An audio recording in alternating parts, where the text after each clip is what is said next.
spades. So maybe a quarter of the time with a spade here, you raise king five, and then maybe, you raise occasional 4x.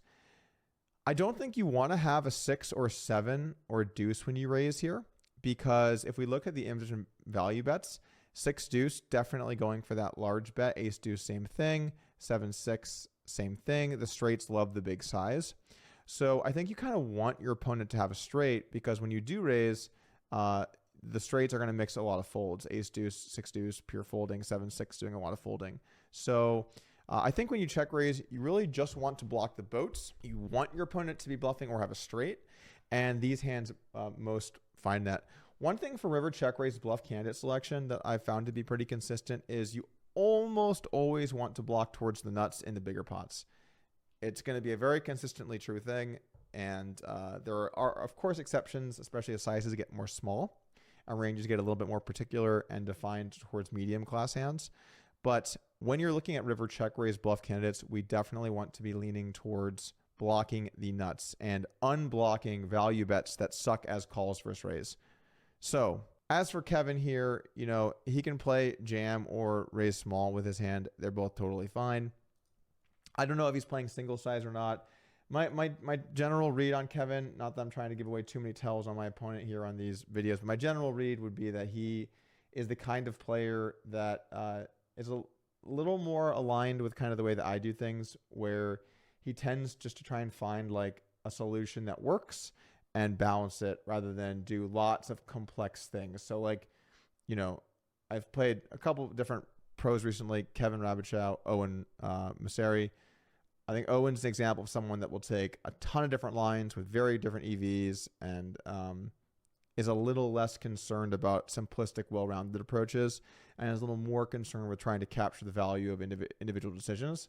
Whereas I think Kevin is someone that's a little bit more likely to just try and find like a good, solid strategy and execute it well. So I think Kevin's playing single size here, but we'll put in both because I really don't know. It's possible he's splitting into his to 2 check raise sizes. Okay. So Kevin does raise back over to me, and I do some table talk here where I talk about the suits, and there's some interesting stuff kind of going on. So to start off with, when we get check raised here, we have bluffs. Obviously, those fold. Then we have straights, trips, and boats. Now, he risks 44K to win this pot. That, it's going to be like 19K or something. So we get to fold about, solver even tells us here about 68% of the time. So we do a lot of folding. Obviously, the bluffs fold. The thing about the straights is the straights really do not make nice bet calls, because when Kevin check raises, his weakest hand for value here is a boat. Maybe a little bit of ace 4. I don't know what it's like a value merge from the solver there. But really the weakest thing that we're looking at is, oh wait, that's for me, sorry. No, that's for him. That's for him. The weakest thing that we're looking at here from his raise range is, good trips. And then once you get lower than that, it's just bluffs. So I don't see a world where the straights are good candidates to bet call. I guess 7-6, you just have so much of it that you have to do some bet calling. But, in game, when I'm thinking about how do I want to approach this, I was thinking, well, I don't really want to bet call any of my straights, because if I have a straight in this situation, I do not block the value portion of his range at all. And I maybe block some bluffs. So, although unlikely, he's probably picking better candidates to bluff with. So the question is, how do I play with my range considering that? And I decided that it was better to ditch the straights, which primarily does happen. 6 deuce getting ditched, ace deuce does fold, 7-6 does a lot of folding, and continue with my trips or better. I decided to do a flip where I flip my cards. Half the time I call 7-4, half the time I don't. Now, in the solver, it says that we should be calling with 7 of clubs never, but we should never have 7 of clubs because this hand does not like the big size. But we can see here with the trips does call about half the time. Ace 4 mainly calls. These weaker trips do a lot more folding. So, maybe it's a little bit more folding. Maybe it's a third of the time or something like that. But there is a good chunk of calling from these trips. Now, I talk about this in the hand, but there is a difference between the 4 of clubs and the 4 of spades. So why is the 4 of spades better?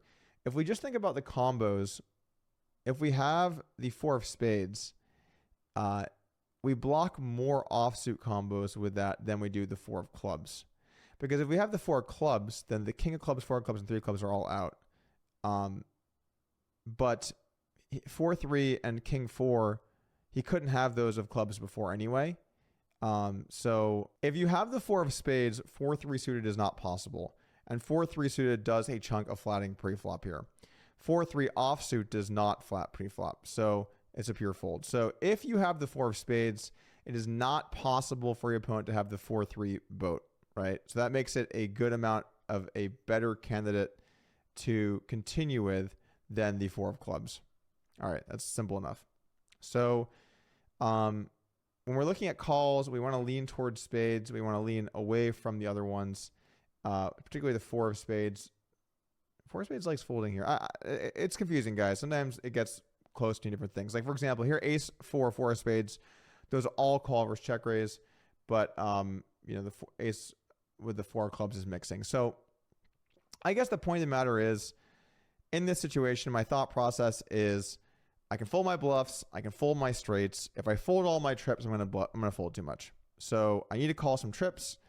I'm going to flip my trips and call half the time with those.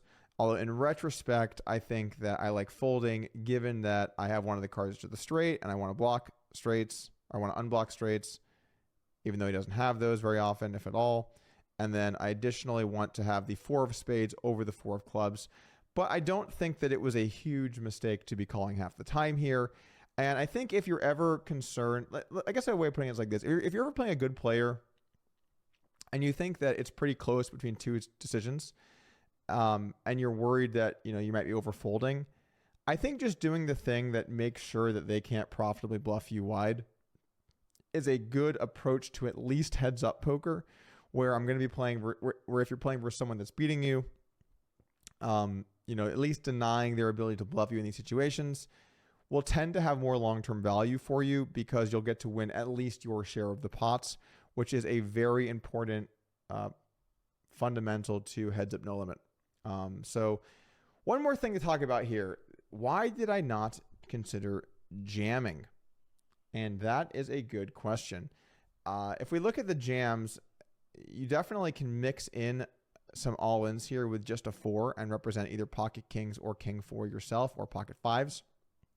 One thing that I try to do in these spots, so if I'm playing online, I would just randomize a really low number.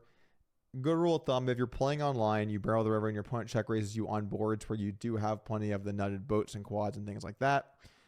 You can just randomize a very low number and just, rip it in, right? So like if I barrel this river and I get check raised online, I can randomize a number that's between 1 and 3 or something like that and ship it in with my trips. And I'm going to be relatively balanced because it's such a low frequency that I'm going to be somewhere in the ballpark of correct. Now, it might need to be 7%. It might need to be 2%. You might want to pick combos better than that, whatever you want to do. The point of the matter is on boards where you have the nuts and you block the boats, you can just randomize a very low frequency here and just jam over them. Personally, I think like they're just always going to call their boats and fold their bluffs. So, how great is that for you? They're not going to have the thin ace 4. Most players are not going to raise fold the 5-4 or raise fold the 5-3 or the pocket 3s. Maybe they do. I don't know. But the point is we play balanced over here in theory land, and it is very scary to deal with. Imagine you have pocket 3s here, 4-3 suited here. Maybe you do find the fold with some of those hands. So when you're playing live poker, though, we're rounding into quarters. I'm not able to randomize that specifically down to such a low percentage.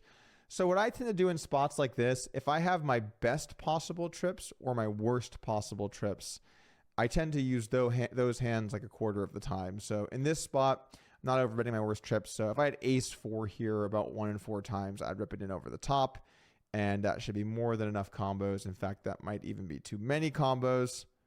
No, because I can jam 5s and king 4 and ace 4. Yeah, that'll work out about right. So that's kind of the way that I personally approach the re-raise spots as bluffs.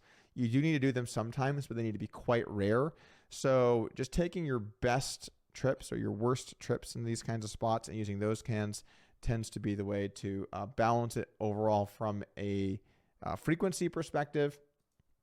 But obviously that won't be quite as optimal from a removal perspective, but we're getting so deep in the wilderness now in terms of what trips we have and which combos and stuff that I try to be realistic about my abilities, and I don't think I'm someone that's good enough to be able to look at this spot and pinpoint exact bluff combos and be like, oh yeah, this is a no-brainer queen of spades, 4 of spades spot. No brainer. I'm just gonna go for it. Like I don't think I'm strong enough of a player to do that. So I just take my best and worst ones and then call it a day. As for my opponent's calls versus this overbet, you can see he actually mainly folds King X, which is why the 7-4 hand is not a good one to overbet. King 3, King 5, pure continues. Ace 3 actually likes getting in there for some calls when you do not have the Ace of Spades, because Ace of Spades blocks offsuit hands. Ace of Spades and Ace of Clubs. Ace of Clubs likes calling. Oh, because you block the Ace Deuce of Clubs. All right, lots of stuff at play here. So what are some main takeaways from this hand that we can think about and add into our game? So going street by street. On the flop, we talked about how trips play on the flop with very high frequency betting and putting a few of our worst and best into the checks. Same with our boats. Otherwise, we pure bet the flop. We talked about the flop checks. The second highest high card hands with the middle and kickers are the lowest frequency flop bets. Everything else gets a bit higher. We create a heuristic that when we have the hand right below our opponent's worst flop call, the bet frequency starts to go up a lot. So like in this example, Queen 6 on King 4-4. We talked about the big blind facing a bet, the way that we approach check raising with lots of check raising our 3 of a kinds, trapping with our strong ones and weak ones, trapping with the boats some. We talked about check raising a lot of the connected hands and the way that we look to play those on some turns and rivers. We talked about on the turn barrel, 58% popping preferred over 67 in this situation.